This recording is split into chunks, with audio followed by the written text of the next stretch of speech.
I am. I have fallen in love with this world. I love Vampire the Masquerade so much, and Coteries of New York has turned out to be super fun. Stop huffing. I missed it. Stop huffing catnip tea and get on stream. I got water, thank you very much, on in my yawning portal mug. Woo! Happy 6 days until Monday. I woke up about 10 minutes ago. It's 8 a.m. Rolled over in a panic, thinking I missed the stream. Oh no, you're here. You're fine. Everything's cool. We're all chill. Yes, in case you are unfamiliar, I am now on a Star Trek RPG show over at Q Times on Monday nights. That's at 6:30 p.m. Pacific time, which was last night, and it's been so much fun. We're only 2 episodes in, and that was just the prologue, and we ended with the proper intro of the show last time. Spoilers, sorry, but yeah, we're just we're starting out, so now's the time to get on board. You don't necessarily have to know a lot about Star Trek or even, like Star Trek necessarily to like the game, so I recommend giving it a shot. But today we're playing Coteries of New York, and I'm very excited for that as well. Well, yeah, 2 warp cores. 2 warp cores. Yeah, I do have it's sort of a Midwest accent. It's an alien accent. That's an amalgamation of like Fargo and Minnesota and Wisconsin and Canada and everywhere. First stream of 45th lap around the sun. Nice. Happy birthday. All right, let's load up this game. Foxglove, Night 8. And just like Nick Arcade, ooh, I'm in the game. Oh, right, okay. So we've had a bit of freedom where we could choose where to go. We did stuff with Hope last time. Juno and Agathon. Juno, the notes. You find the mystery of Agathon's research tantalizing enough to pay him a visit. Faith and Myth, Part 1. You received an invitation to meet a mysterious someone at the Cathedral of St. John the Divine. I think this was left over from the beginning. This is like a lead that we never checked out. Somebody's watching me, Part 1. Recently, you're feeling as if somebody keeps tailing you. Time to confirm your suspicions. Oh, yay! Thanks so much for the link. Not always weak. You can check the link that they posted right there for episode 1. Strange bedfellows. As you leave your haven, a homeless man bumps into you. You turn after him, but he blends into the crowd before you can even get a good look at his face. Instinctively, you check your pocket. A note? Looking at Manhattan Bridge. Come over, D. That was fun, too. I very much like this person. When I do the tech fan art, I will definitely do something with 2 warp cores theme. I already have an idea. Nice. Thank you. The fan art has been absolutely incredible from Clear Skies. It's been mind-blowing. Jezebel's Child. Sophie mentioned a gangrel neonate by the name of Tamika who's made herself a haven in Prospect Park. The Farrells aren't exactly a social bunch, given even by kindred standards, but if you can keep her from clawing your eyes out just long enough, she might be persuaded to join you. That sounds like fun. Oh no, your spine just popped. Be careful. Let's see what Tamika's up to. You make your way through the Grand Army Plaza, passing soldiers and Sailors' Memorial Arch. You can't help but feel a tinge of nostalgia as you picture the places you'd seen it countless times, in broad daylight, teeming with life. You quickly get over it and pass through the Northwest Gate into Prospect Park. And you're over it. The park is its usual maze of unkempt foliage and dimly lit alleys. Silence hangs in the air, as it would at this time of night, and there doesn't appear to be any sign of kindred presence. You start to suspect Langley's sources fed her a bunch of bullshit, but you're not willing to give up just yet. You take a deep breath. Your nostrils fill with the scent of dead leaves and something else. A faint whiff of copper, too subtle for a human to notice, but your newfound kindred intuition tells you that you're in the right spot. Yeah, these are Tamika's hunting grounds, all right. It's more than a hunch. You can feel it in your veins. Now it's only a matter of finding her. Unless, of course, she finds you first. As you ponder your options, you hear footsteps coming from behind a line of trees. Quick, but evenly paced. Most likely a late-night jogger. No vampire would take kindly to you feeding in their domain. But then again, perhaps you could kill two birds with one stone. Walk around the park.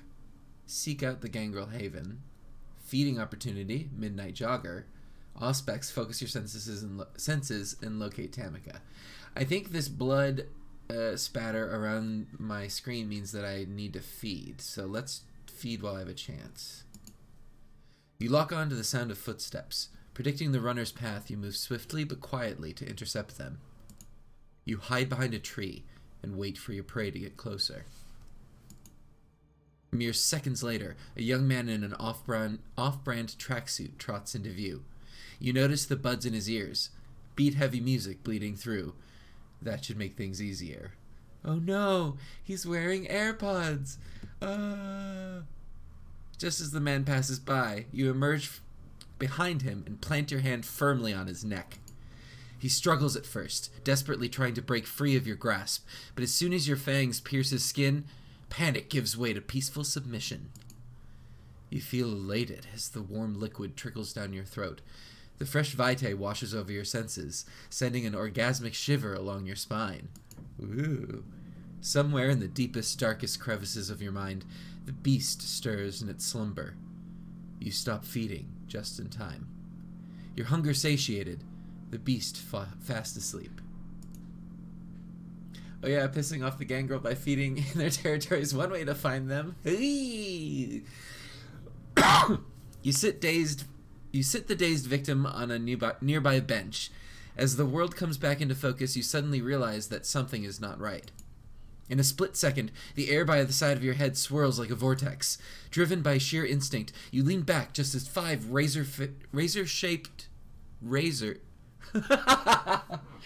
as five finger-shaped razors cut through the darkness, missing your face by an inch. Wow, I full-on flipped those words.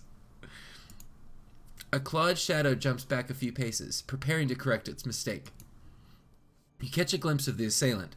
Looks pretty animalistic, all right, but he's not the only one you're looking for. For starters, it's a he. Just as he's about to lunge at you, a snarl resounds from the bushes nearby, stopping your foe in their tracks. Out of the shadows emerges a young woman, baring her teeth ever so slightly. She walks over, calmly, her eyes fixed on your assailant. Her presence is enough to make him reconsider attacking you, but not to withdraw completely. He glances over to her, puffing up his chest. Stay out of it, Tam! I will smell him first! Tam, how about that? She raises an eyebrow, but remains silent. Her compatriot turns back towards you. You shouldn't have come here, pretty boy. I'm gonna fuck you up so bad you'll be wearing your tongue as a fucking necktie. Tamika looks at you, expectantly. Easy there, I'm not looking for a fight. So you can bark, let's see you bite. Easy there. Big shot, you've made your point, okay? Confirmed badass, I'm not looking for a fight.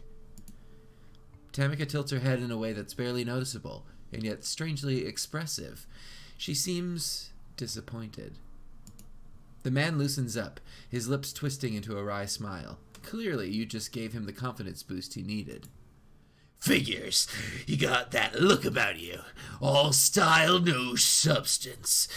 Didn't even have to smell you. I know a sissy when I see one. Well, guess what? You ain't getting off that easy, chicken shit.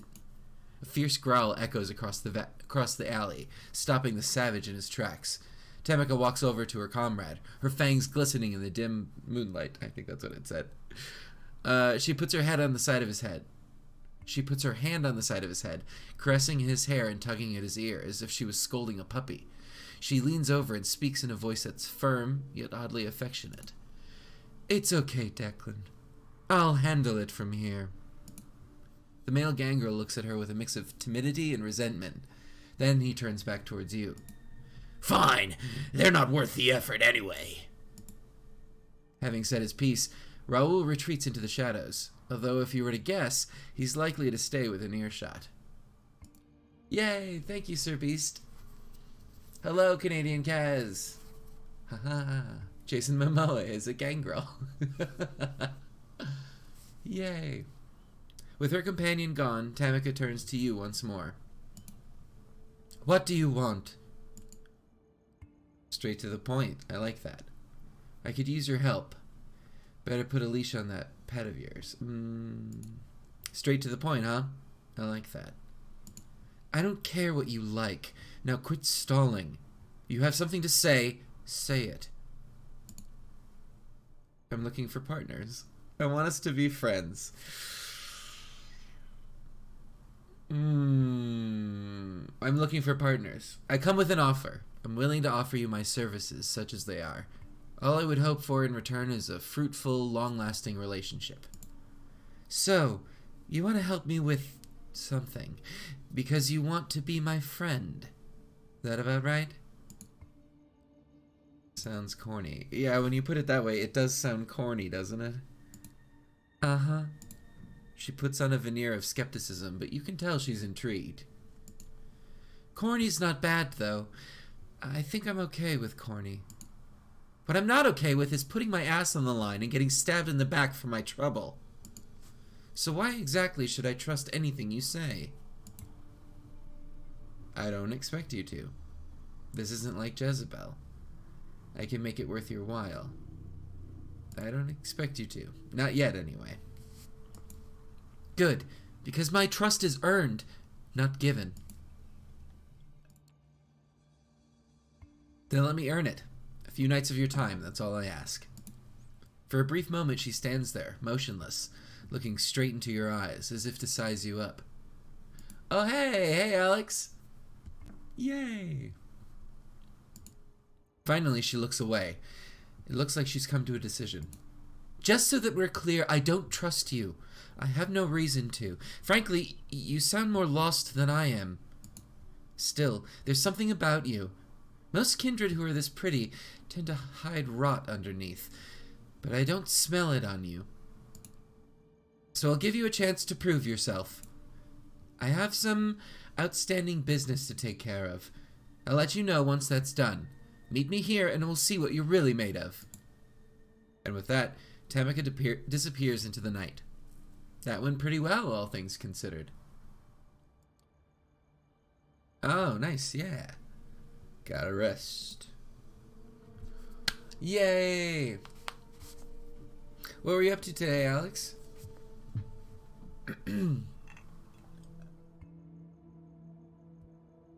Kadir Alice Mai, the sheriff of New York City, is knocking at the door to your haven.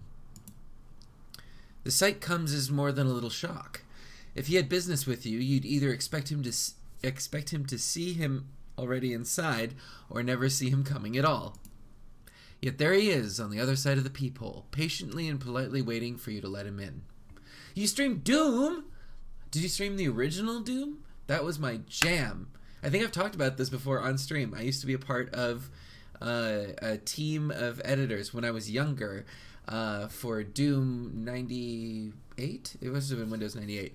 And in it there are WAD files, WAD, and you could edit those with different graphics, and we would make Sailor Moon skins for Doom. So you would shoot moonbeams and things. Oh, there's a new one.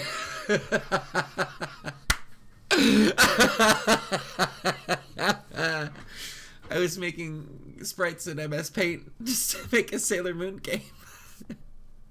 Anyway, I should try the new one. You carefully unlock the door and face him in silence.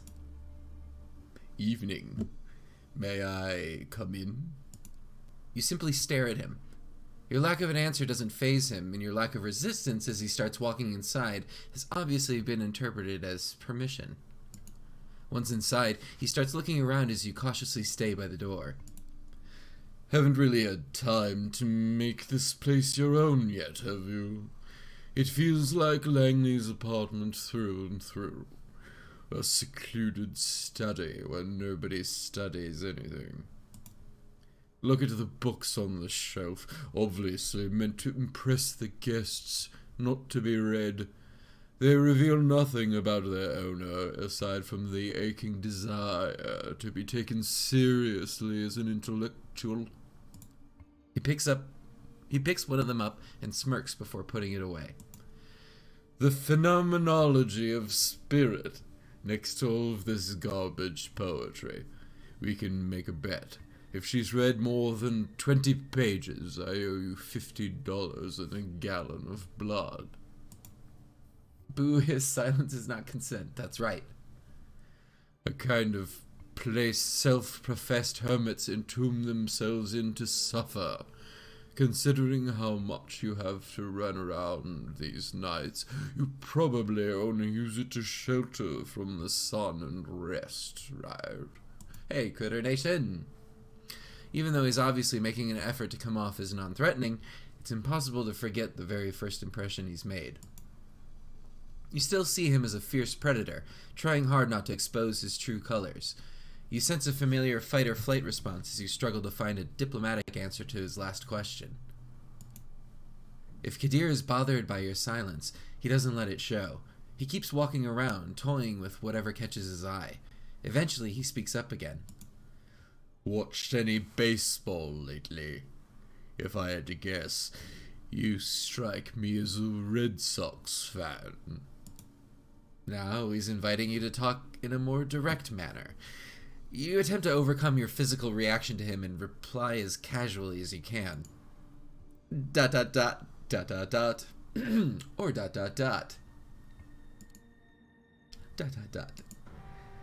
Your mind keeps going back to that night when everything has changed forever.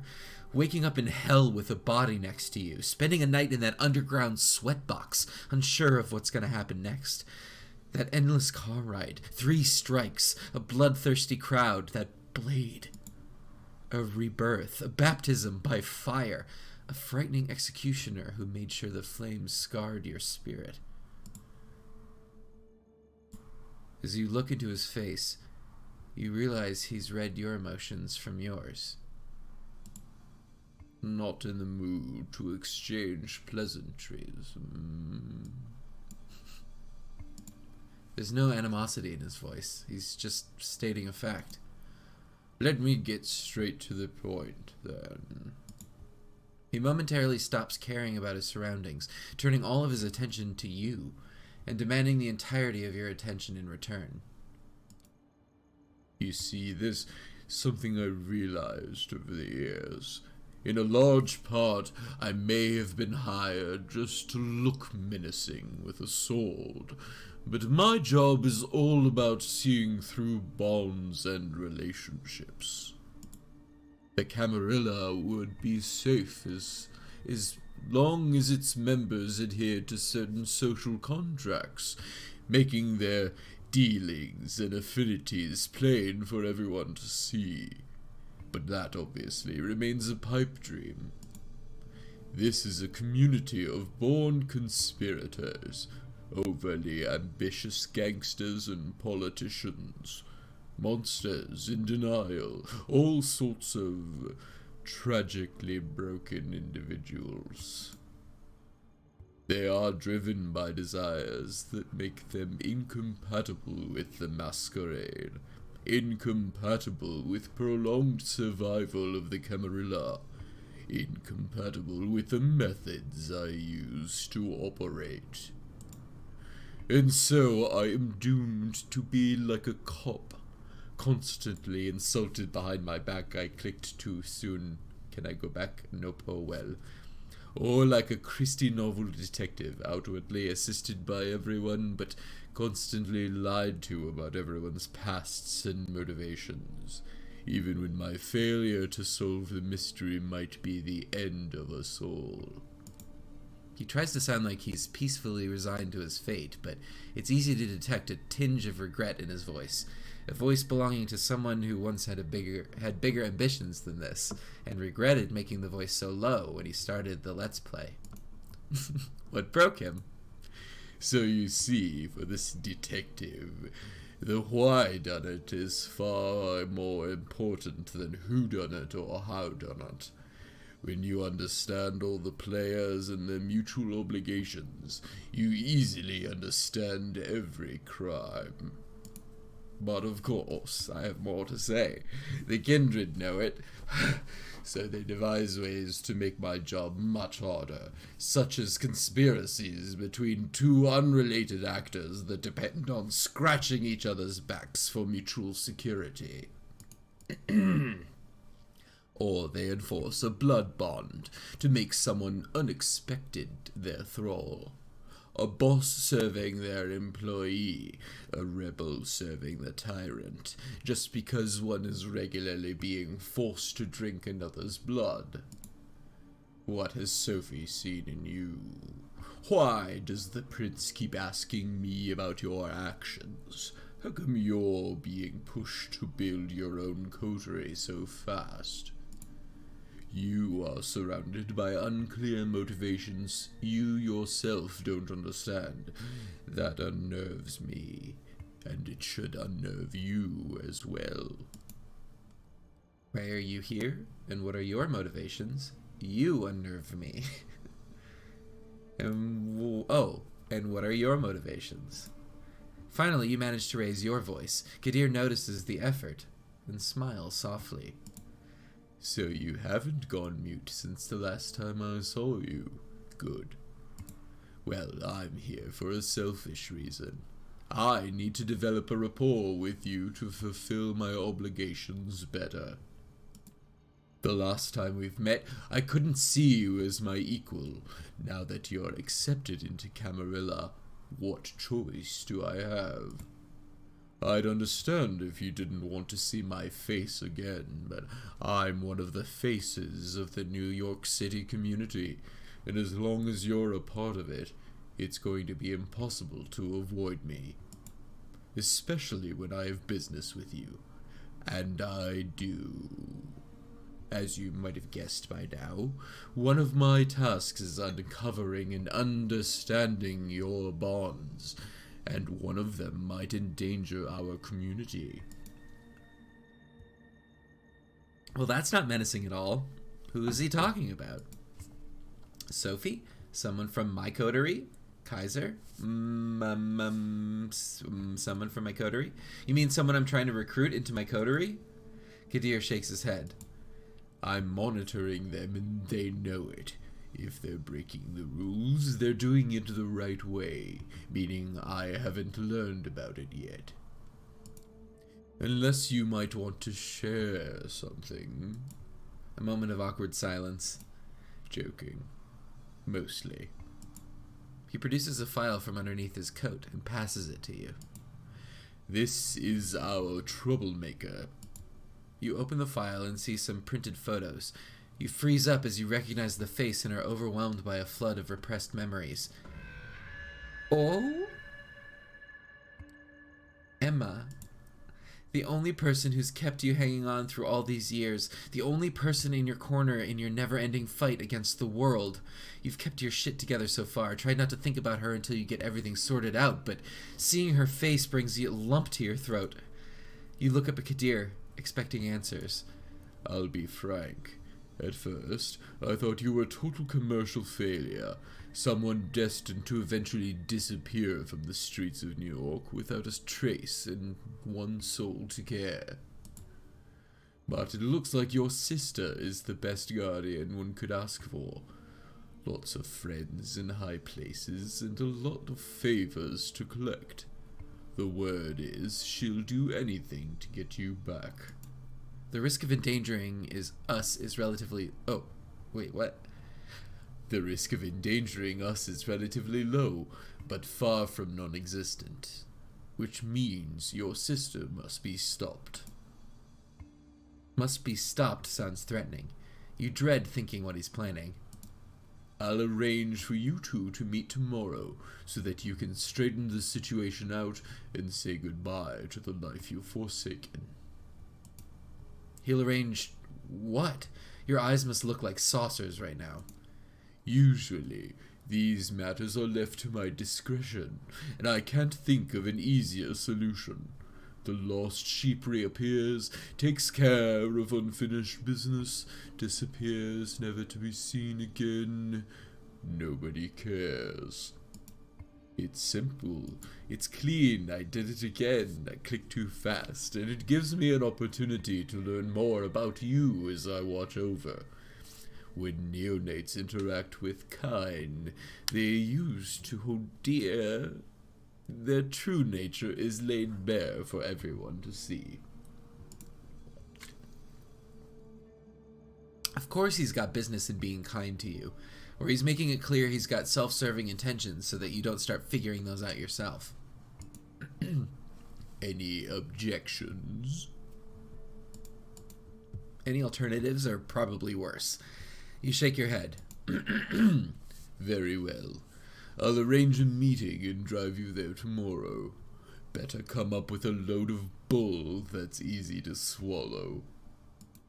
He disappears from the apartment, leaving you as confused as the last time he closed the doors on you. God damn it! You need to think it through. Emma! Aw. For a long time, you just sit in your haven, lost in your thoughts, trying to come up with lies that will convince the only person who's ever seen the real you. Eee. Okay. I can't remember if we've talked to this person before. I think so. And I think I did something wacky with his voice, but I can't remember what. Let's go see this invitation to meet a mysterious someone. You haven't been to a church since you became a vampire. Or kindred, as the euphemism goes. You've had to focus on concrete, practical things like survival and feeding.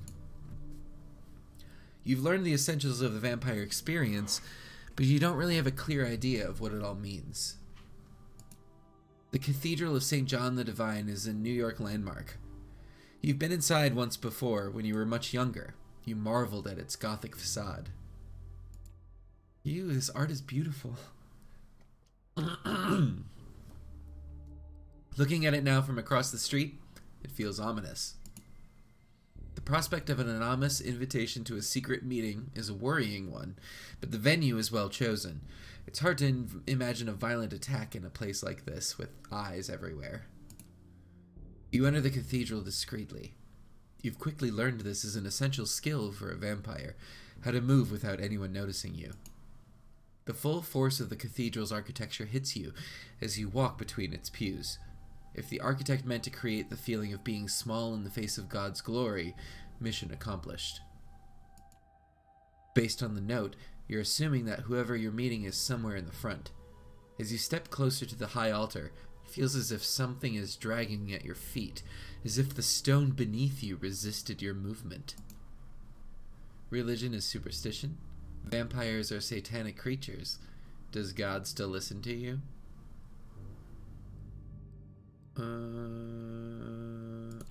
Religion is superstition. It must be your nerves. As you try to shake the feeling of crushing foreboding, it occurs to you that vampires are a superstition too. There's an old man sitting in the front. You see only the back of his head, bowed down in silent prayer. Your footsteps echo on the floor, and he turns to look at you.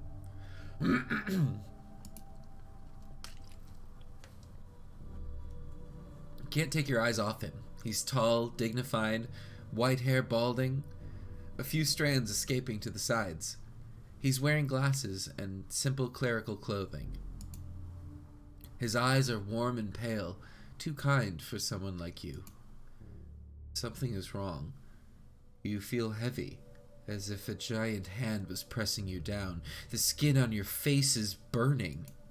Perhaps unconsciously you expected something like this, as a vampire walking into the cathedral, only it's not the building or God making you feel like you're burning alive. It's the man, the priest. Welcome, my child. The priest's tone is kind, but the rising panic inside is telling you that kindness is not for the likes of you. Run or confront the priest. I want to find out what's going on. The only way to understand these painful feelings is to push forward and confront the priest. As you step closer to the priest, panic rises inside you. The emotions are hard to control. Fear, anger, pain, all trying to wrestle you in different directions. Away. Can I help you? Are you okay? The priest talks to you like he would a lost vagrant who's chosen to enter the house of God. How are you doing this? Please, it hurts. I'm sorry, Father. I'm so sorry. How are you doing this? I'm afraid I don't understand. It's simply too much. You mutter something incoherent in reply. You don't sound like a vampire, an undead being made powerful by immortal blood. You're just another sad, confused, lost soul. You turn around and stagger away, only feeling like yourself once you're back on the street outside. You stand on the sidewalk, confused and scared. No enemies seem to be attacking you. The priest didn't follow you. The night air is wet with the smells of the city, the same as every night. How did it feel? You look at the man speaking to you. He's well dressed, if a little archaic. Dark-haired, handsome, like a character from an old movie. He smiles as if he knows something you don't. You glance around. There are people on the street. You don't appear to be in immediate danger. Who the fuck are you? Please calm down. I'm not your enemy. Let me introduce myself. My name is Benoit Segal. We share many things in common, even if you don't know me. Benoit offers his hand to you. You shake hands, you refuse, glaring at him. Or auspex. You shake hands and use your vampiric senses. Let's do that. Benoit is a vampire, that much is clear. He's using his blood to simulate the functions of a living body, but the rhythm of his heartbeat reveals its artificial nature. Would you mind sitting with me for a moment? Benoit points to a park bench nearby, in darkness because of a broken street light. Wary, you decide to follow him. Only an enemy totally unconcerned with the masquerade would attack you here. Benoit, I think this is the choice that I went with last time. I'm pretty sure. Benoit sits down and you follow suit. For a moment, you both contemplate the cathedral in silence. I know how it feels, what you just felt. I have experienced it myself many times. For a moment, you consider how to respond. It's clear Benoit sent the invitation to come here and orchestrated this little setup. Hey, KB Tibbs. Why did you invite me? Did you try to get me killed? I feel like punching you. I'm thinking of hitting you in the face. Do I have a reason not to? You'll have to decide that for yourself. Let's take a walk, and if you still feel violent, I'll let you take a punch at me. I wanted you to meet Father Anthony, or see him, experience him. Ugh, do you wonder why it felt like that? It was the priest? Is it a supernatural power? Does it matter? Was it some kind of supernatural power? No, not at all. I don't think so. It's his faith that makes you feel like that. He's safe in his belief while you are one of the damned. Do you ever wonder what's the role of a vampire in God's creation? You stop to think. Of course you've wondered what this is all about. Whether it's about God or nature, you don't really know what being a vampire means. That's the trouble with the masquerade. A human faced with a human problem can go online and find something that helps. You can't. The masquerade means that everything there is to know about your condition is secret, hidden away. You're left relying on unreliable opinions of people like Benoit. Suddenly, Benoit takes your hand and presses it against his chest. As he stares into your eyes, you feel his heart stop. My heart no longer beats, yet I move, I talk. Is that how God intended us to be? There's a natural explanation. No, it can't be. Let me go. Let go of my hand, you asshole. Benoit lets go of your hand and you quickly withdraw it. You're asking yourself these same questions. You know you are. Sometimes I'm skeptical too, but in Father Anthony's presence, I know faith is real. I know it because it hurts so much. But perhaps you have questions about faith in our kind? Yes, what are we?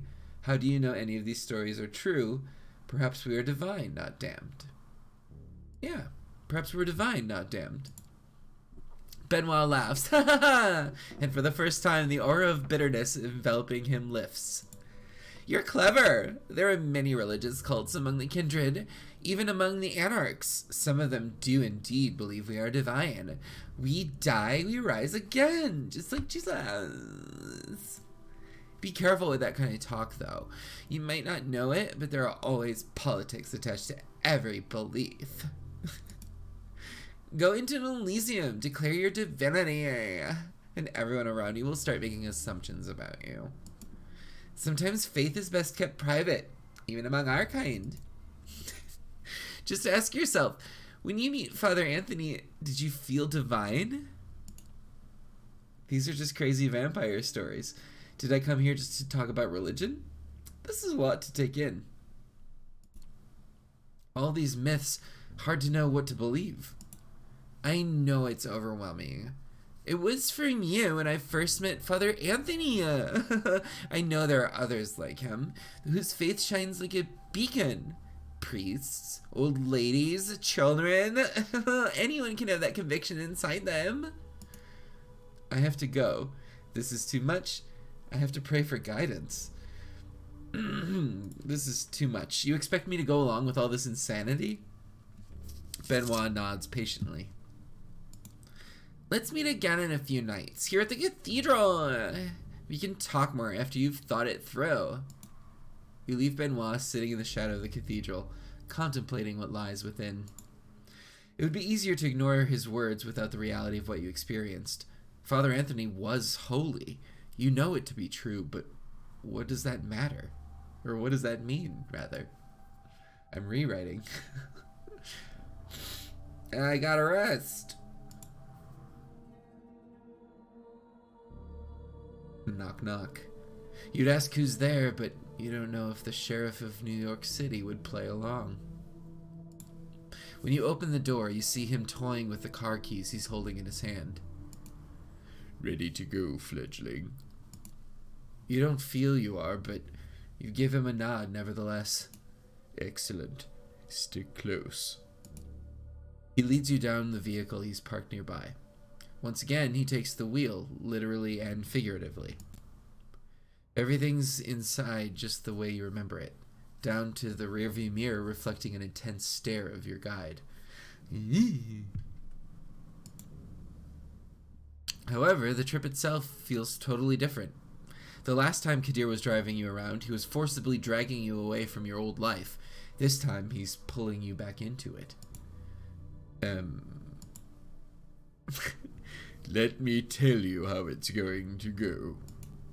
As I said, I've arranged a meeting between you and your kin. It's going to take place somewhere you should know very well.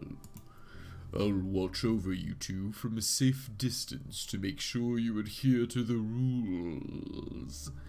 You should know those very well, but I'll reiterate just so you can't ever say I didn't warn you. Don't do anything that would violate the Masquerade. Don't establish some secret routes of contact. I will know. Do treat it as the last time you two will meet. Take this chance to wrap everything up. Here's your story. You're fine. Found yourself on the crossroads. Decided to radically change your life and move out of the city. The subway is unbearable. The rent is too high. They've heard it all. However, you wouldn't leave for good without saying farewell to the only person who cared. He gives you a compassionate stare. It's gonna leave a scar, boy.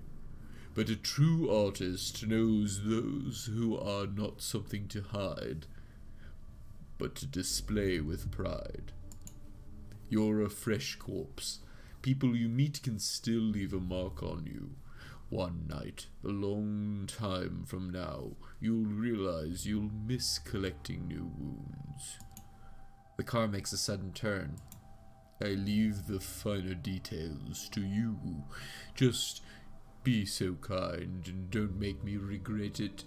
Eyes on the road! You can sense he's going out of his way for you, but doesn't try to force you into gratitude by stating it plainly.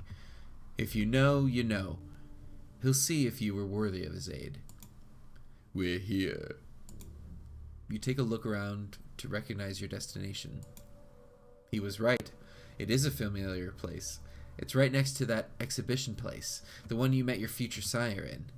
This is where you've seen Emma for the last time.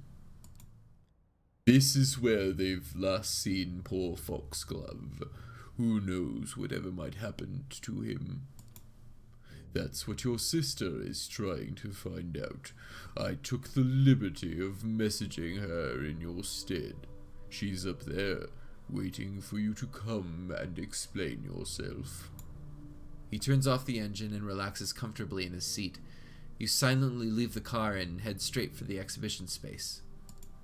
The elevator ride up just doesn't want to end. After what felt like 5 hours, but in reality was closer to 30 seconds, you finally reach your floor. Em is standing there, looking at the paintings. She's trying carefree, but holding to her bag a little too tightly. When she hears your footsteps, she's startled. Then she sees you, and her eyes immediately fill with tears.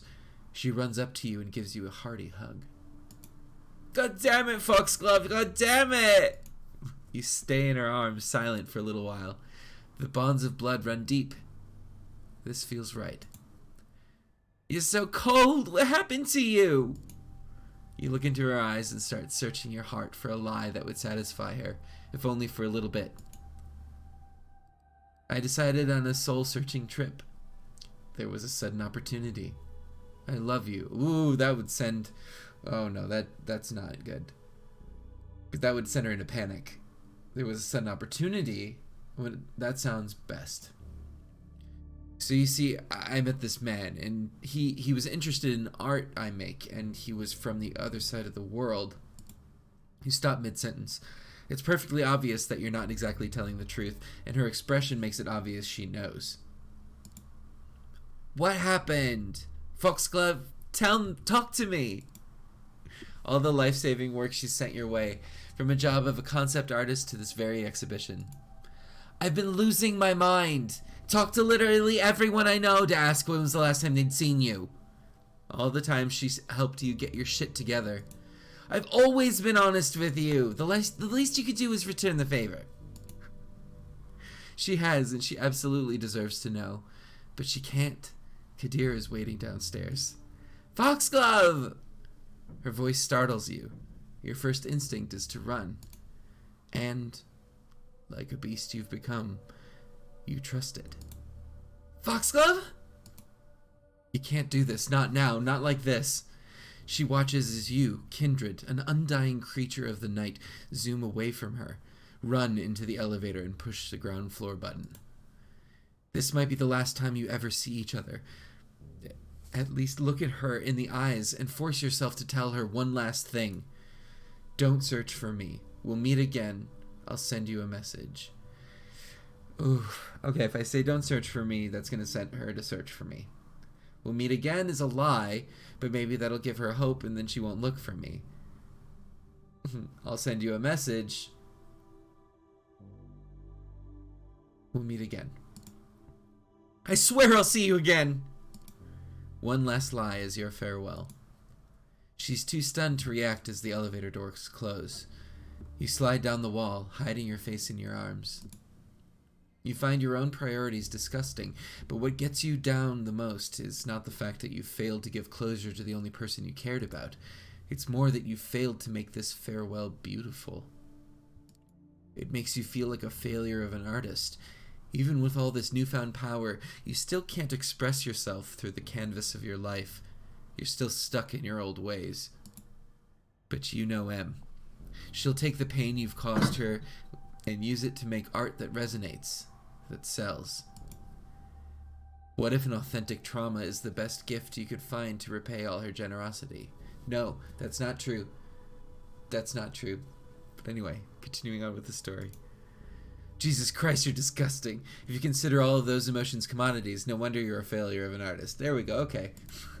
The elevator doors open. Better run while she's still up there.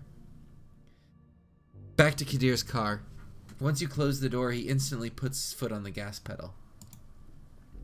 Walking off the pitch with no regrets. Said everything you want to say. Kadir sighs. Yeah, that's what I gathered from here. I'll keep an eye on this situation. Placate her somehow if she won't stop looking. I've got some well-tested methods. Non-violent, of course. He gives you a good stare through the rearview mirror. You're an artist, aren't you? You nod half-heartedly. So you, of all people, should know things never work out the way you planned. There always could have been more time to plan, tools that could help you execute it better. Perfection is just an accident. The only thing you can do is give it your best shot given the circumstances, and immediately move on to the next thing. When all is said and done, regret is nothing but narcissism and a waste of time. Sophie, your coterie. Those are the materials you've been given, and they're potent ones. Make the best use of them, so that they may create something more beautiful than your artist tools ever did. And as a side note, I envy you. I wish I still had someone to make my knees feel like jelly, even when you can't see them anymore.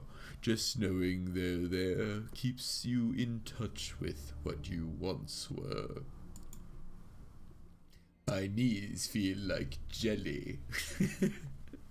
The car speeds up to cross an intersection before the light turns red. You give Kadir a good hard look. Why are you not mean to me? Thank you. Good job with setting it all up. Who are you, and what have you done to Kadir al-Asmai? At first he seems confused about the question, but after a while he gets it, and chuckles softly. How far am I into the game at this point? I'm not sure. Maybe halfway? I have no idea. Then he takes on a serious, slightly sorrowful expression. Don't suck up to me, kid. Mr. Bad Guy is still here, and without a doubt, he will go back to decapitating suckers like you any time now. The car starts slowing down. We're here. You look out the window and see your haven. Take care. I'll see you around. Just pray I don't have to see you too often. You leave the car and start walking to your haven, thinking about Kadir. Can't say you're fond of him, what with the welcome he gave you and all, but after tonight, you can't say you aren't either. Voice is killing me. Thanks, Alex. You're gonna need some more time to understand him, that's for sure.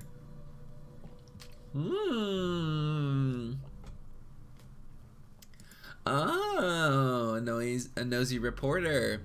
You've taken care of Frank Doherty, but apparently there's someone still staking out Sophie's apartment.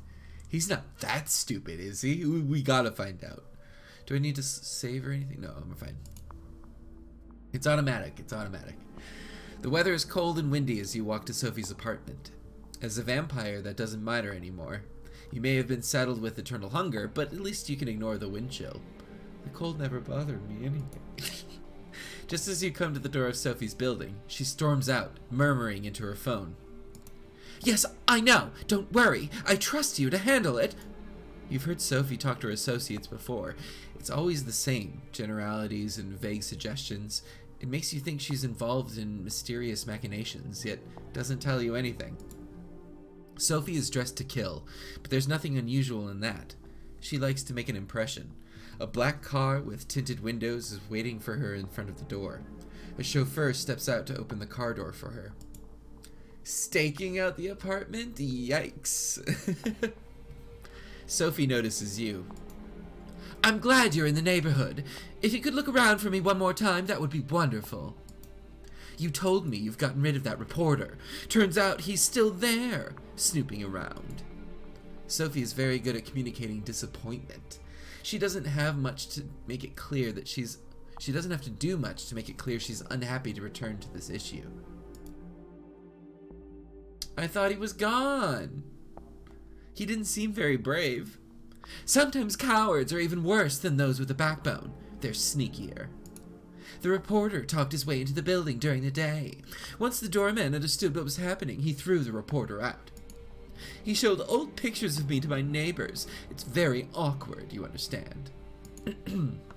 Sophie disappears into the car, and the chauffeur closes the door behind her. You watch as the sleek vehicle disappears into the Manhattan traffic. Just one anonymous car among many. One anonymous car. One anonymous car. One anonymous car. Best sit down somewhere and devise a plan of action. You go to a nearby diner, settle into a booth, and order a coffee from the steely-eyed Latino waitress. As she brings you your My tongue is having issues today. As she brings you your cup, you describe Frank Doherty to her on the off chance she's seen something. Just as she's about to answer, you happen to look outside. Something catches your eye. The diner is brightly lit, so you lean closer to the window to see the street through it. You got lucky. Frank is standing on the sidewalk on the other side of the street, looking at something on his phone. My tongue's afraid of being turned into a tie. You slide out of the booth, throwing a few small bills on the table. Mumbling something to the waitress, you step outside. You follow Frank covertly. You yell at Frank, telling him to stop. You trust in the powers of the blood. Yes, I do. You keep out of sight and follow Frank patiently. His scent is so strong, you don't have to see him to stay on his tail. He disappears into an alley. It's different from the last encounter, but could as well be the same for all protection it'll afford him. Oh God, it's you again. Please, I'm working on a different story, I swear. Well, Frank retreats deeper into the alley. Let's have a friendly chat. In that case, you won't mind a little friendly chat. I'm all about being friendly. Okay, I'm sorry I tried to bullshit you. Just tell me how I can help you. I thought we agreed there's no story. Your employer trusts you too much. Why are you here? You're sneaking around with a camera. Again. Why? Oh yeah, it sounds like Roz from Monsters, Inc. I'm a reporter, Mr. Wazowski. I report. That's just my job. Look, I don't want any trouble. I can see you're serious. There's something to Sophie Langley. I think you know what it is. You take a long, hard look at Frank Doherty. He's a tenacious man, but not brave.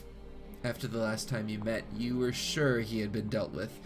Where did he find the courage to come here again? Is this worth the pain?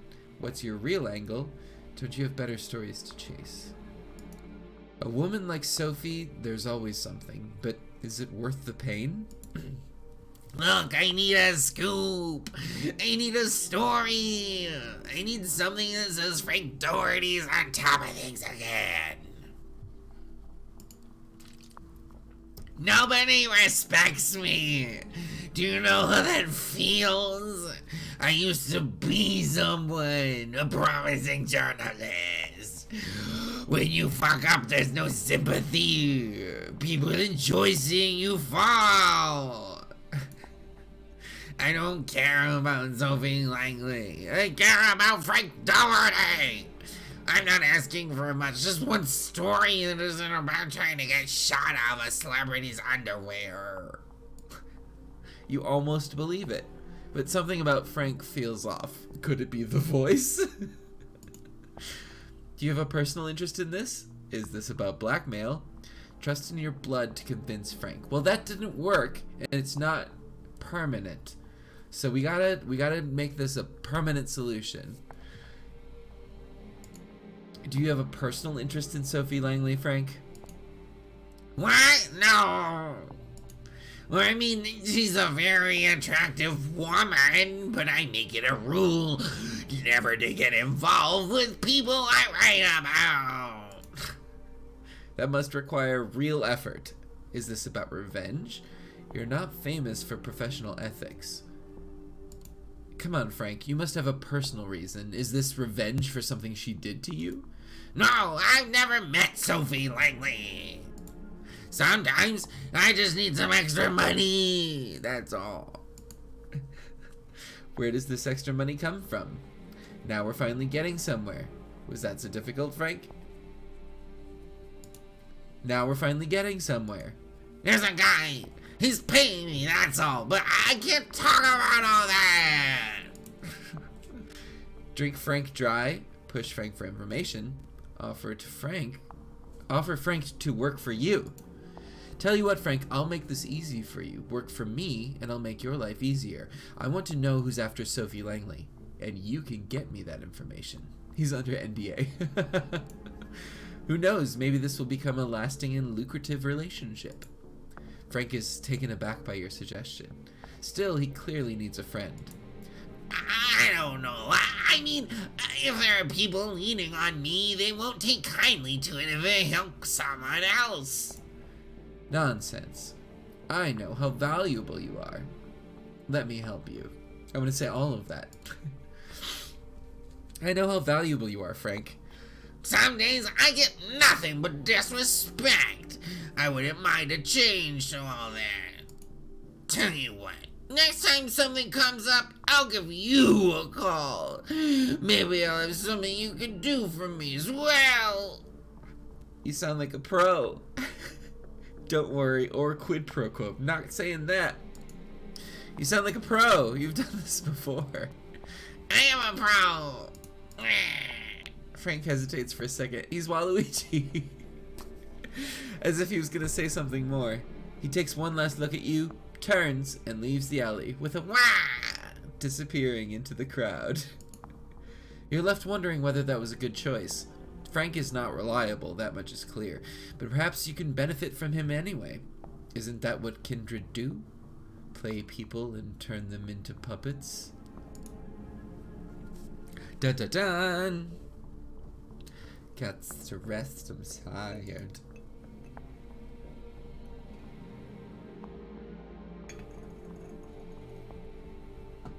Alright. Let's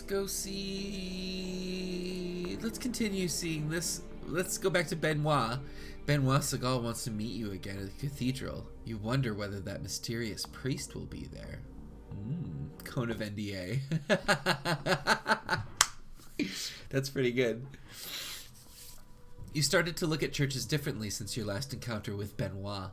You're not sure what happened inside, but it was unavoidably real. You felt it. When Benoit mentioned that being in the presence of Father Anthony's faith would eventually kill someone like you, an undead being, you believed him. It doesn't seem to be very common, though. In New York, you pass thousands of people every night, and none of them have made you feel so afraid and insignificant. If you were to encounter someone like Father Anthony in the subway or a nightclub, you would know. There are many churches in the 5 boroughs, and you're pretty sure most of them don't contain someone whose faith can touch you in this way. Yet you've become wary. They just might. Still, tonight the cathedral looks as before. A striking landmark acting as a symbol of faith for people who have no idea that vampires exist in their midst. For them, questions of faith and myth are theoretical or philosophical. For you, those same questions suddenly define the meaning of your new existence. You sneak into the cathedral like an old hand, as if going to church had been a regular part of your life.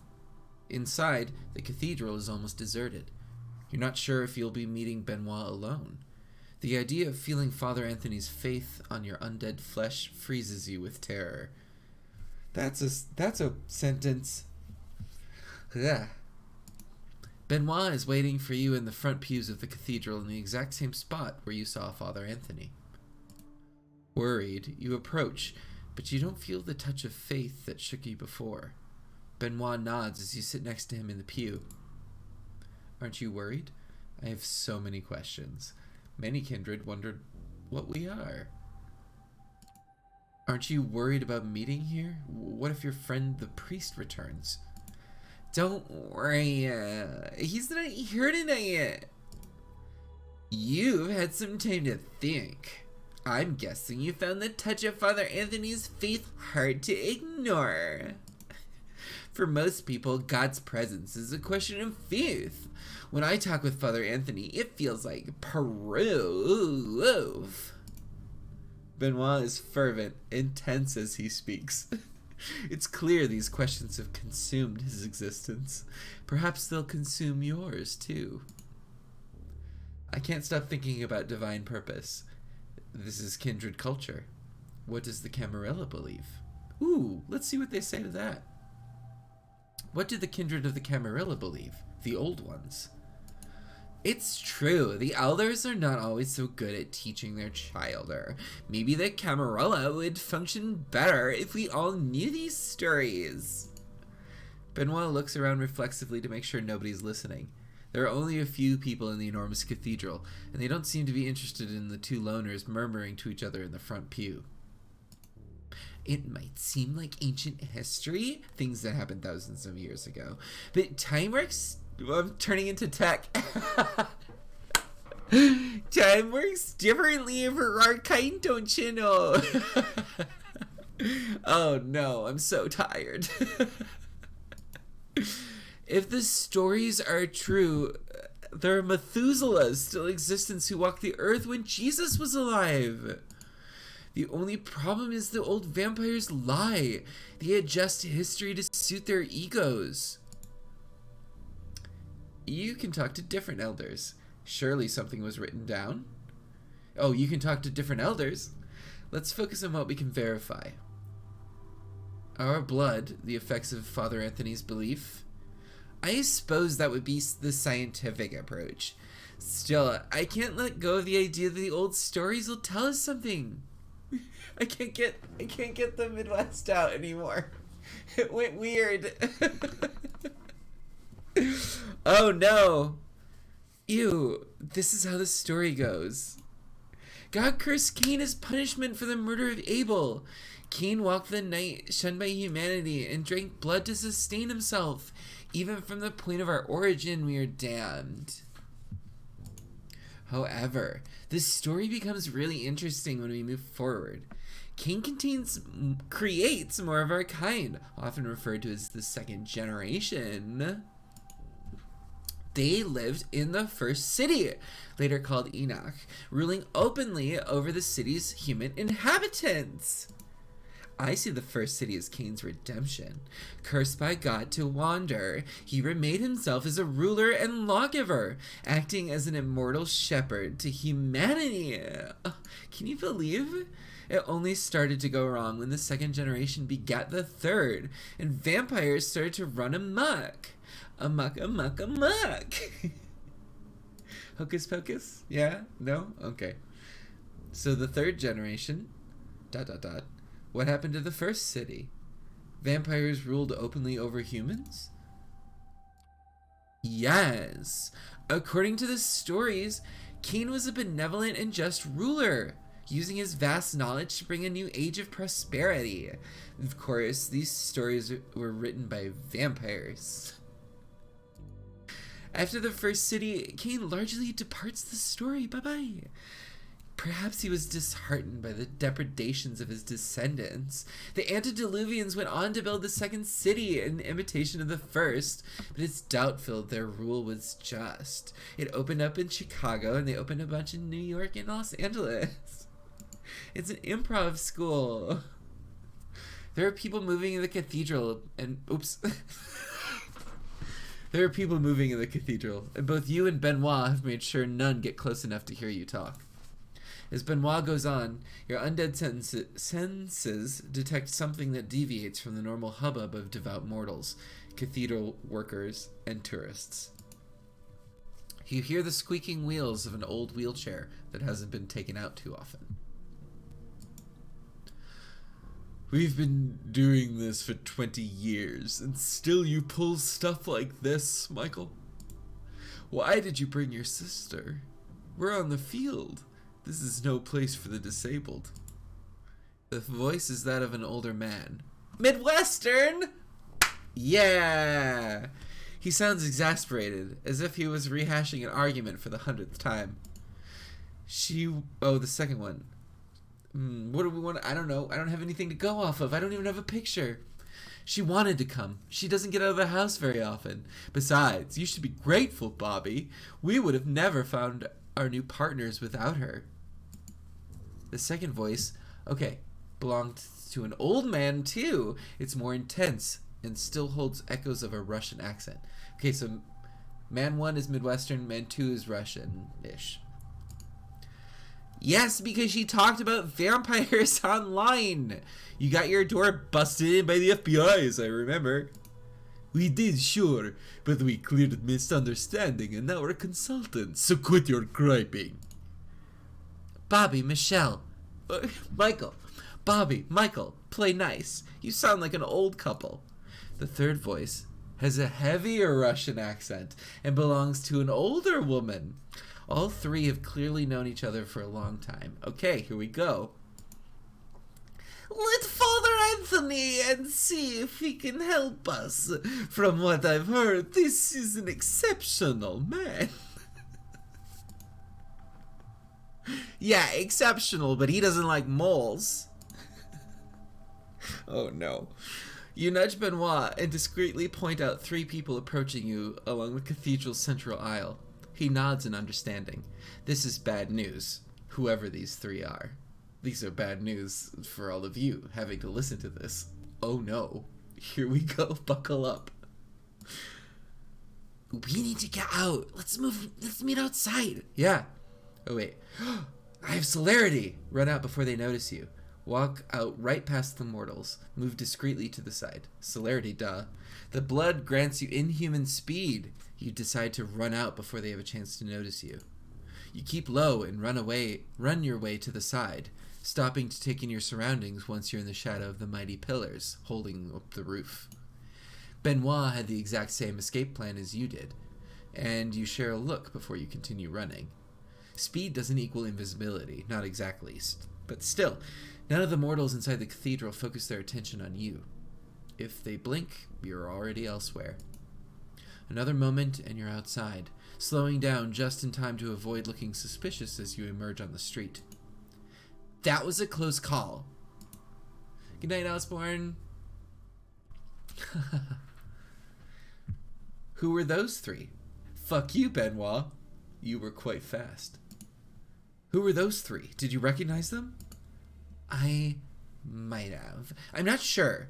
There's talk of a few tenacious vampire hunters living in the city. One of them is supposed to be a woman in a wheelchair. For a second, Benoit looks at you as if he was wondering whether he should say something.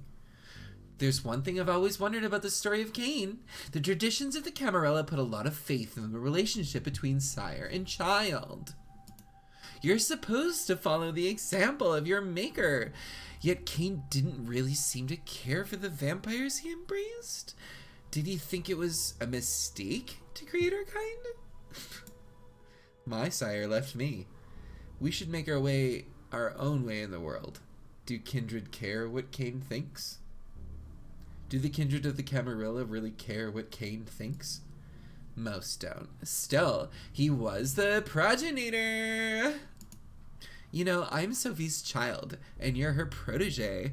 It's amazing that we share an appreciation for the mythologies of our kind, considering Sophie has little interest in questions of the spirit. You stare at Benoit. You knew there was something he wasn't telling you, but in all the talk about Cain and the first city, you forgot about it. Now the only question is, what does this mean?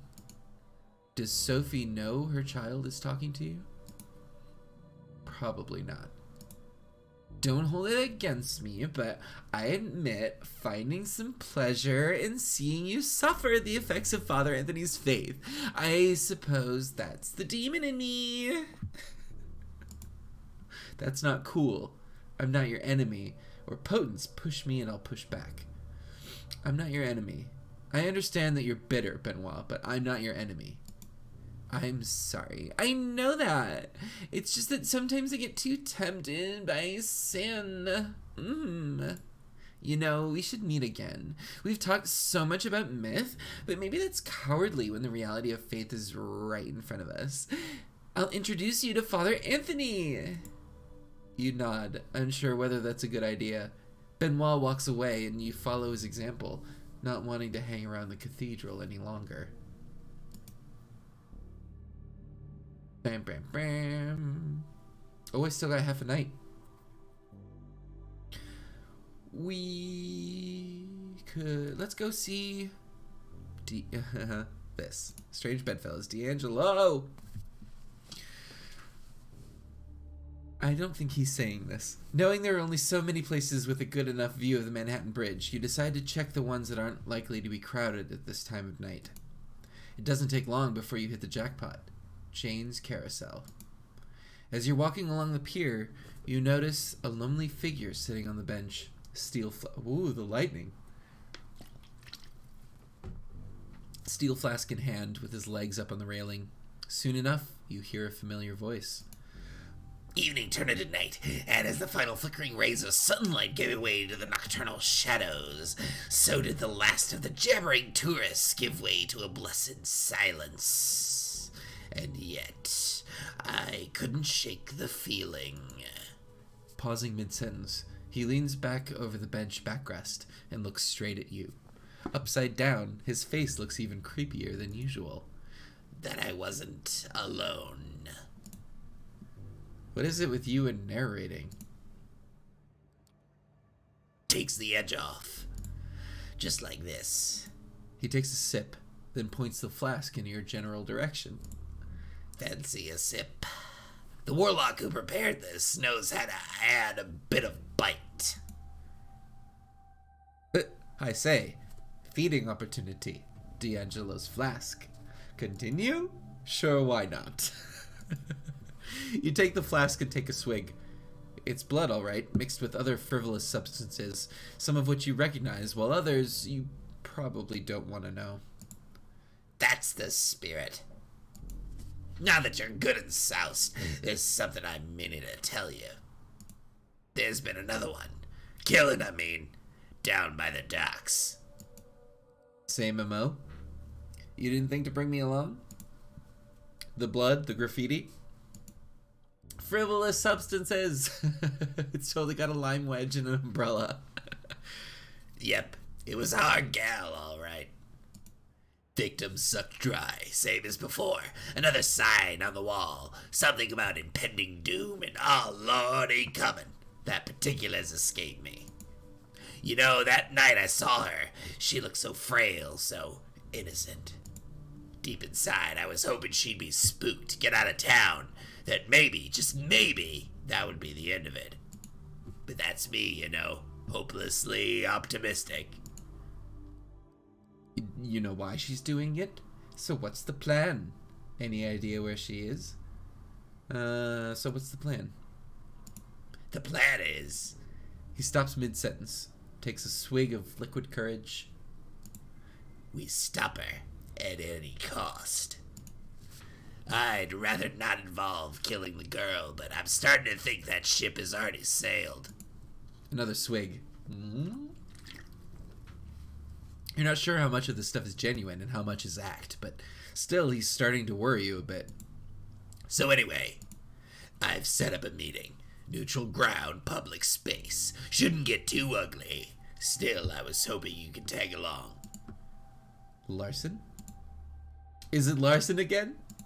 Nah, let's leave the poor schmuck alone for now. It's pretty clear he's just as clueless as we are. I thought the plan was sleep. He looks away and taps the bench next to where he's sitting. You might want to sit for this one. Can't be that bad. Am I meeting your parents? Just fucking tell me. Can't be that... Oh, come on. It can't be that bad. Who are we meeting? Valerie. I'm sorry. I must have misheard you. That murderous bitch from last time? Better put down that flask. I'm sorry. I must have misheard you. Want to try that again? Good night. I know how it sounds. Listen, kid, I know you two don't exactly hit it off, but she's not as bad as you might think. I mean, in some respects, she's probably worse, but she can be reasoned with. Once again, he goes for the flask, but stops himself mid-motion. Look, the way I see it, we ain't got a choice. As much as I want to help Santa, she's clearly a few bats short of a belfry. Most people are gonna die unless we do something about it. I get it. Lesser of the two evils. Still, I don't like it. Do you really think we can trust someone like Valerie? D'Angelo almost does a spit take. Fuck no! But we can do business with her. I'm just worried that her asking price might be too steep for my liking. Then again, you don't always get what you want, huh? Noticeably proud of his words of wisdom, he tries to top him off with one last swig. A single drop falls between his crooked teeth. He looks at the empty flask with the utmost contempt. Well, ain't that fucking poignant? Muttering a curse under his breath, he makes a valiant effort to get up off the bench. As he staggers, struggling to remain upright, you offer your shoulder to lean on. He shoots you a smile that's as crooked as it is affectionate. Hey, kid. You meet his gaze, trying to look friendly rather than condescending. You're all right. And with that heartfelt moment, you bid adieu to the sprawling vista and make your way towards the bridge. Next stop, Manhattan. Entering the part from Midtown Manhattan, you promptly take a spot by one of the alleys, not very deep into the park. Minutes pass. 5, 10, 15. You start to wonder if she's even going to show up. Suddenly, you hear a familiar voice, but an unfamiliar tone. She sounds almost nice. Hello, Ginny. And there she is, walking along the side of the fountain. She looks less out of place here than back at the junkie-infested hovel, but only by a slight margin. Something tells you there are only so many places she would feel at home, and probably not ones you would want to find yourself in. Val. She glances over to you, barely noting your presence. Sorry about last time. Nothing personal, you understand. When I get caught up in the moment, I can get a bit intense. I can attest to that. Get a room, you two. You're late. Let's get down to business. Play nice, you two. We have some business to discuss. And all work and no play, huh? Why not? She turns to D'Angelo and flutters her eyelashes. You can tell she doesn't see you as her equal, but this come-hither routine is getting kind of unnerving. Lay it on me, sugar. It's about Santa. We have a proposition for you. We have a mutually beneficial proposition. Does the pup speak for you, Ginny? 'Cause I'm getting a weird Sorcerer's Apprentice vibe right now. Give the kid a break, Val. We're here about Santa, the thin blood you're after. The girl's a threat. We need to find her. Figured we could do it faster if we work together. Keep going, honey, 'cause I've a feeling there's a catch coming. The catch is... Awkward silence. It's not often you see him at a loss for words. Seeing him struggle, you decide to jump in. We want her alive. Don't be a murderous bitch. No, I'm not going to say that. We want the girl to stay alive. See, now that's a deal breaker right there, sugar. If you want me to even consider it, you'll have to sweeten the pot. Once again, she turns to D'Angelo. And I bet tall, dark, and handsome over here might have some ideas. I don't like where this is going. You want a cookie? Just tell us what you want. Just tell us what you want. Oh, you're no fun anymore. She wants a higher profile target. To show off the prince what a good little scourge she is. Oh, maybe I did a different voice for her last time. I can't remember. Anyway. That all you care about nowadays, huh? Playing the game, climbing the ranks. A smile creeps up on her lips. You can tell it's forced. D'Angelo definitely knows how to get under her skin. That's my Ginny. A big old brain and a heart to match. Once again, she turns to you. I knew right away he'd try to help this girl. He just loves himself a damsel in distress. But you, I'm still not sure what your angle is. It's the right thing to do, same as you, advancement. What do you care? What do you care? I don't, honey. Not really. It's called making conversation. So there, you know my terms. Contact me when you've made up your mind. Don't take too long, though. I'm a lucky girl.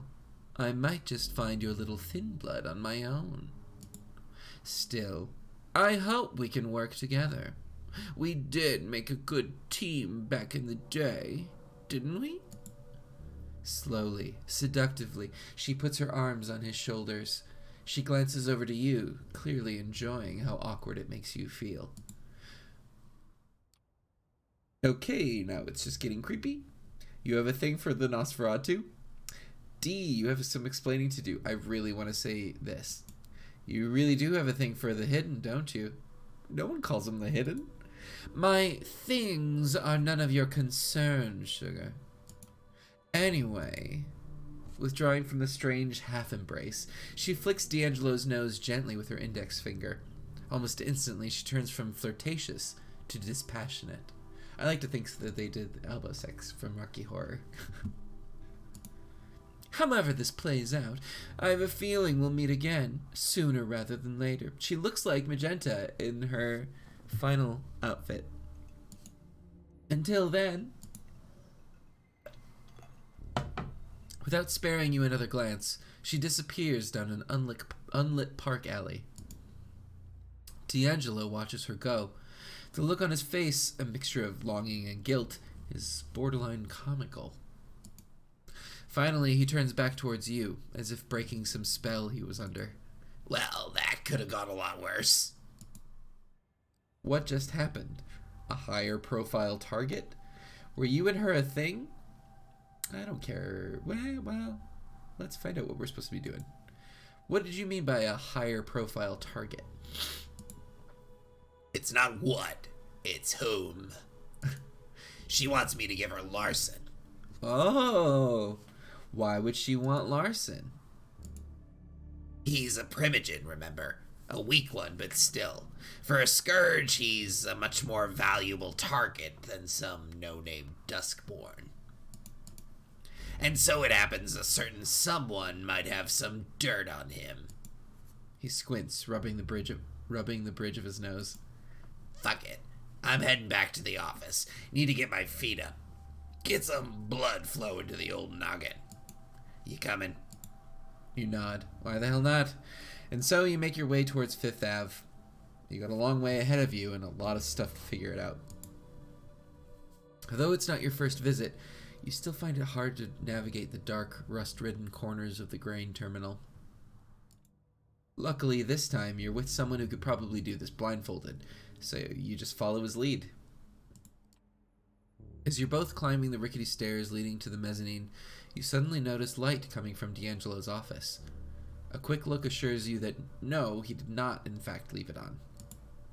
You bust through the door like undead Tango and Hooch, or was that Turner and Cash?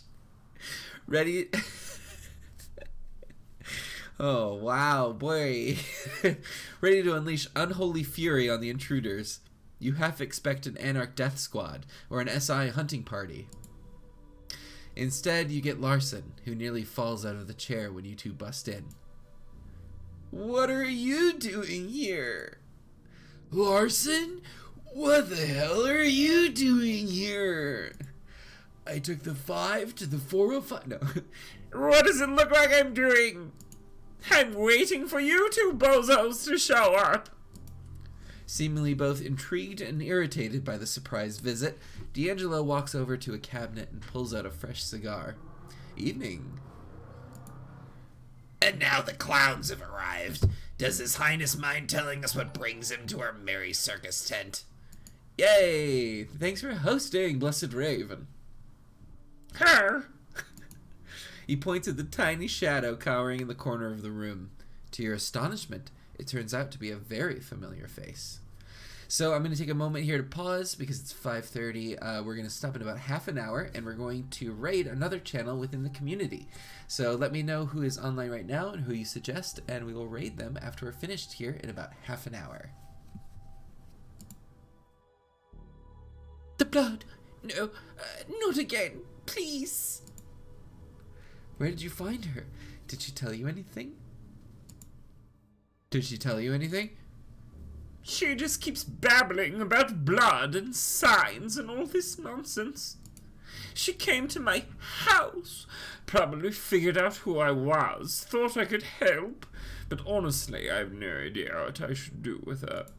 I mean, I should turn her into the prince, but it's just another strike against my people. Then again, I can't just set her loose, not after what she did. Fuck, D'Angelo! Can you tell I'm desperate if my first instinct was to come to you?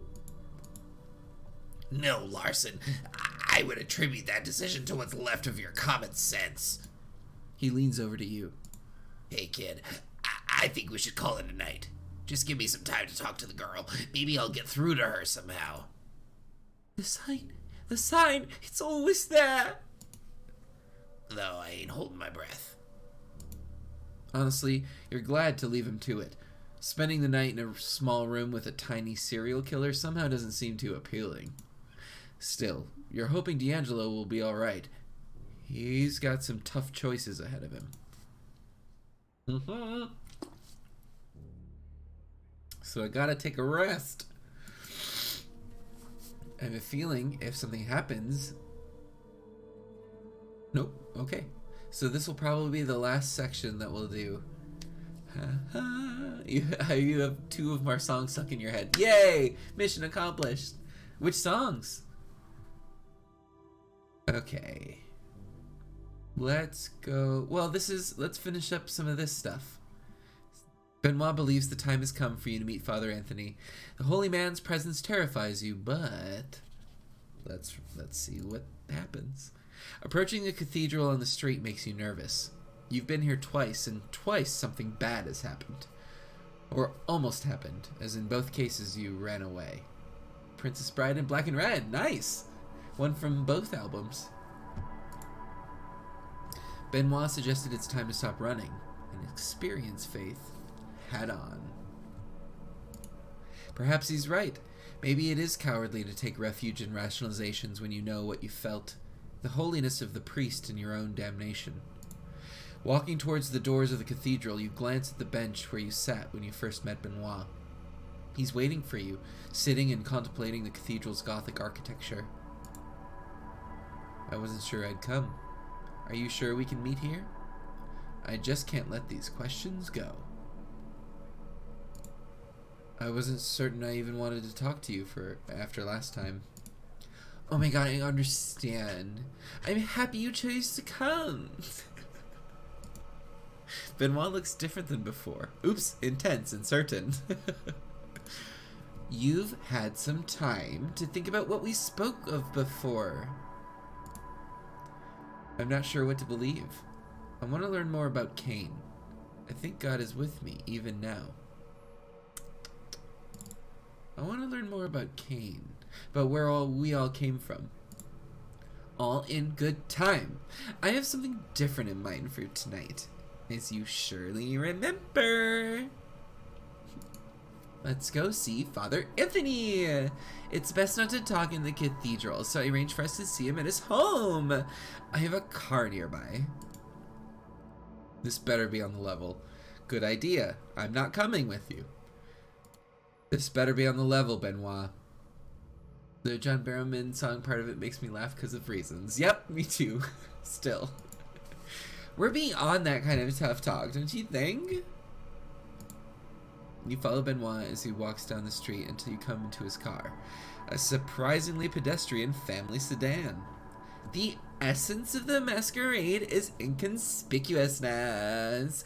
Nobody expects a vampire to drive a car like this.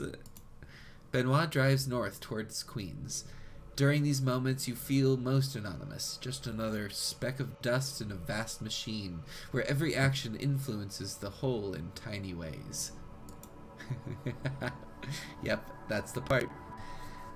The one thing you've learned about the Kindred is that they are not lacking in self-regard. The Prince of a Camarilla city is said to rule the domain, yet how much do they really affect mortal affairs? If you ask a vampire, they'll say a lot. Perhaps it's what made Benoit turn inward, the futility of finding meaning in a secret, predatory existence. Benoit stops in front of a red brick row house, a little run down, but probably not cheap. Benoit notes your interest. Father Anthony comes from an old New York family.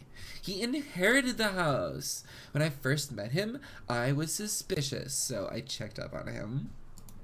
Despite the way he keeps putting you in dangerous situations, kindred paranoia seems to come naturally to Benoit. Perhaps that's something you can learn from him. He knows we're vampires, right? Does he know we're coming? Isn't this a masquerade breach? I suppose. But we make ghouls all the time. We hunt. The masquerade is threatened regularly, with much worse than this. You follow Benoit to the stairs, looking around for any signs of an ambush. As you get to the door, the first signs of trepidation hit you. The discomfort, the pain that'll follow once you're inside. Xander, why dice? Why? There's a series of short videos that I did with Level Up Dice that were at the end of Game Masters Hall that Geek and Sundry is releasing on their own as individual videos on their Twitter, I guess. So that's fun. Yay. Okay. It feels like a physical thing, a burning sensation under your skin, in your blood. You look to see how Benoit is taking it. He's smiling, eyes closed for a second before knocking on the door. As if he's enjoying the sensation. The door opens and you see Father Anthony's kindly face. Your body feels as if it's in a vice. You haven't really been bothered by hot or cold since you were embraced, but now it feels like the surface of your skin is overwhelmed with sensation. The fear and terror are paralyzing. Yes, Gaga. You barely hear Benoit's whisper. Must conduct additional violence. Come in, you two. I might not know much, but I know enough not to do this on the porch. Speaking of dice, is the new Star Trek show going to be uploaded to YouTube? Yes. I have to work on stream maths. Yes, it's uploaded for free on Twitch VOD on the Q Times Twitch channel and later on the Q Times YouTube channel and as a podcast for everywhere, including Apple Podcasts once we get at least 3 episodes. That's their cutoff. You force yourself to follow Father Anthony into the apartment, despite the splitting headache and rising panic. It's hard to take in your surroundings. Everything seems to vibrate, seeking to engulf you. Framed portraits on a mantelpiece, a cross on the wall, a living room with lots of books, many of them old.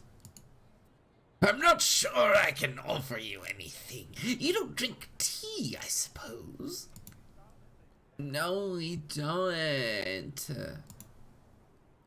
Is there salvation for our kind? We'll be fine. Why do I feel pain? If this is holiness, why does it feel like pain?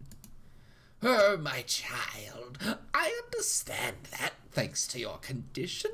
You're under unusual stress. Please, Father, you know this is difficult for us. You'll forgive me if I don't waste time? Father Anthony looks pained, whether because of the rudeness or out of sympathy for your condition, you can't tell. He motions for you to sit down, but you and Benoit are both too agitated to do so. You feel trapped, like a moth being smeared against a burning light bulb. It's hard to look at Father Anthony, but you can't look at anything else either. Benoit is starting to look increasingly unhinged. His eyes look as if he's seeing into some divine beyond, just outside the grasp of your senses. Now's the time, my friend. You have to decide if you're ready for salvation. Prove your faith by embracing the Father and let his radiance envelop you. Please, Benoit, it hurts. This is a mistake. I have to go. What if I say, yes, I'm ready? Will I get... I want to see what happens. Yes, I'm ready. Benoit smiles cruelly as you fall to your knees in front of Father Anthony. Am I going to die? Startled, Father Anthony takes a step back. Benoit, what are you doing?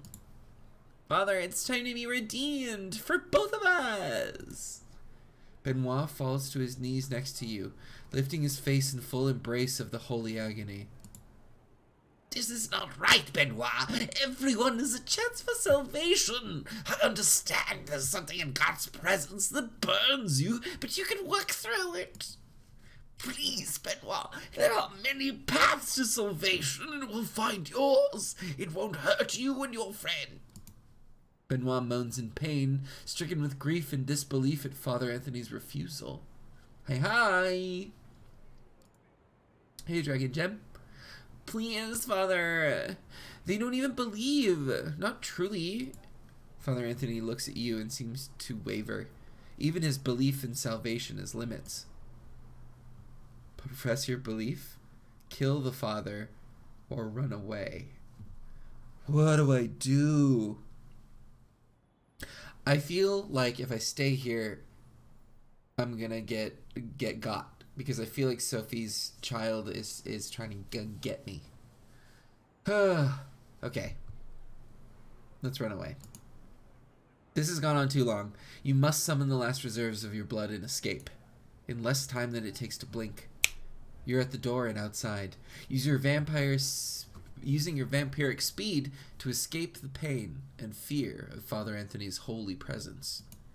You're about to stop at the curb, but glancing back, you realize Benoit is right behind you. The philosophical, rueful Benoit is gone. Instead, you see a man twisted by resentment and abandonment, burning with hate towards you. Uh-oh! The mask is off, and you realize that he wants you to burn under Father Anthony's touch, even if he has to force you to do it. You're fast enough that for most bystanders, you're just a blur, a quick movement that's already gone by the time they start paying attention. Still, running on the street does no favors to the Masquerade. There are 1,000 cameras on the street of New York, and as you run past pedestrians, the odds of someone starting to wonder increase. Benoit is past caring. You hear a low growl as he gains on you, fangs out, ready to tear at your neck. You duck into an alley, hoping there's somewhere for you to go. A homeless man stares right at you as you streak past. Benoit can't be far behind. It's not very dignified, but beggars can't be choosers. You jump into a dumpster and pull the lid closed. You lie still in the stench of the garbage. In moments like this, you're grateful for not having to breathe. Is Benoit still outside? Did he fall for it? You wait for what seems like an eternity before you cautiously lift the lid of the dumpster. Just the alley.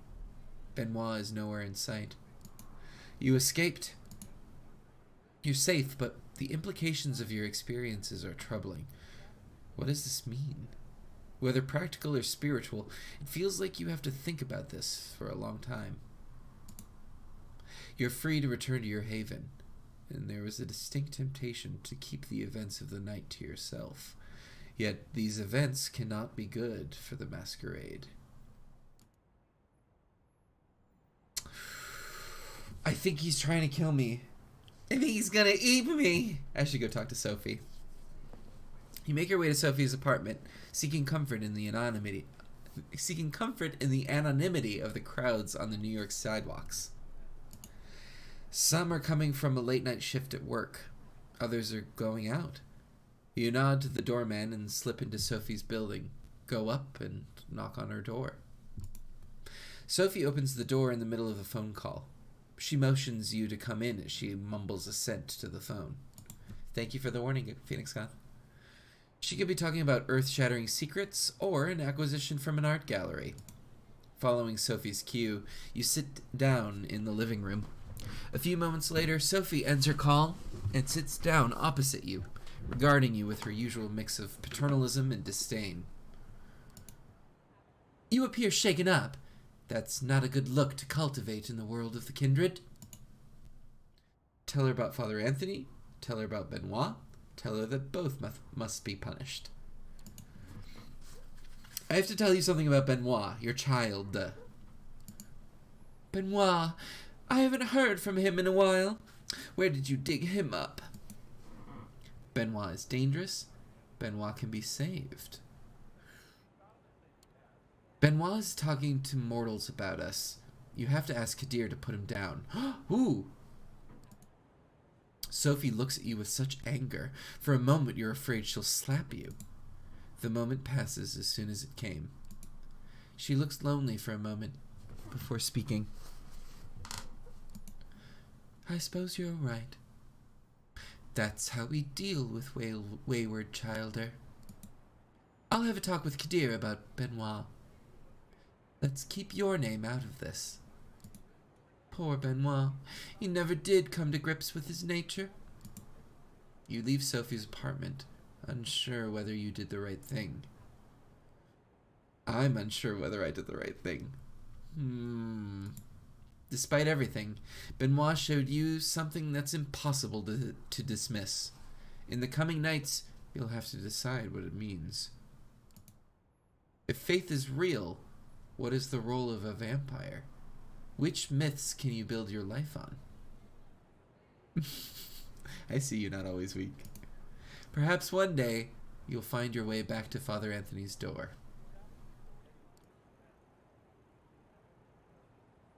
Interesting. That's so fascinating. I've never dealt or looked into faith or church stuff in the vampire world. Okay. Alright. I think I'm going to call it here. Let's see. I'm going to go back. Save and exit.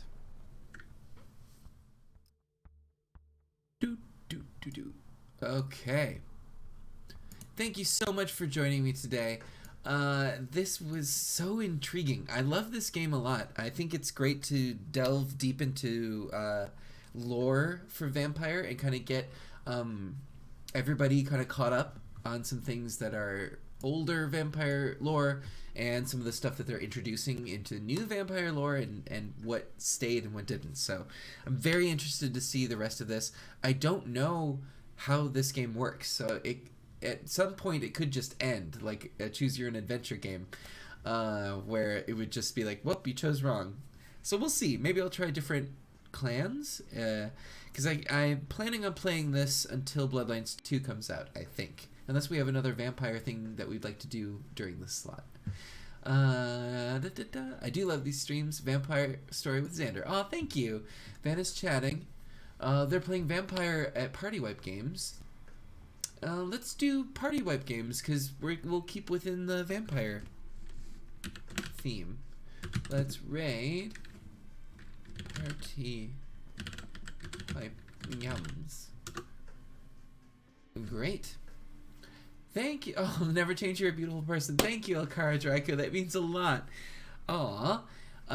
So, next week, I think will be the next time. Oh, go and see the finale of Dark Lanterns. It's out today on the YouTube channel for Wizards. It's D&D Wizards.